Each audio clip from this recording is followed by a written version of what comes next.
নমস্কার, আজও একটা অঙ্ক নিয়ে এসেছি। অঙ্কটা বলা আছে 15টি ডিম বিক্রি করে এক বিক্রেতা 20টি ডিমের ক্রয়মূল্যের সমান অর্থ পায়, তাহলে শতাংশের হিসাবে তার লাভ কত? উত্তর হবে 33.3% বা 100/3%। বলছে 15টি ডিম বিক্রি করে সে 20টি ডিমের ক্রয়মূল্য, মানে 20টি ডিম যে টাকায় কিনেছে 15টি ডিম সেই টাকায় বিক্রি করছে, তার কত লাভ?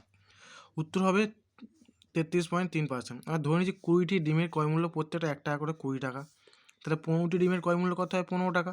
প্রত্যেকটা ডিমের দাম 1 টাকা হলে তাহলে হচ্ছে 15টি ডিম 15 টাকায় কিনেছে, কিন্তু সে বিক্রি করছে কত? 20 ডিমের ক্রয়মূল্য। তো 20 ডিমের ক্রয়মূল্য 20 টাকা, কত টাকা বিক্রি করছে? 20 টাকায়। তাহলে তার লাভ কত হচ্ছে? 15 টাকায় কিনে 20 টাকায় বিক্রি করতে লাভ হচ্ছে কি? 20 মাইনাস 15 ক টাকা? 5 টাকা লাভ হচ্ছে। তাহলে শতাংশ আর এই করবো আমরা কি? 15 টাকায় 5 টাকা লাভ, মানে 5/15 ইন্টু, তাহলে 100 কত হবে? 5/15, 100 আনলে শতাংশ হয়। তো 5 জায়গায় 5 একে 5, 3 5 15, তাহলে 100/3। এইটা হতে পারে উত্তর, বা 33.3%, এটা উঠতে পারে ভাঙলে। আশা করি সব বুঝতে পেরেছো।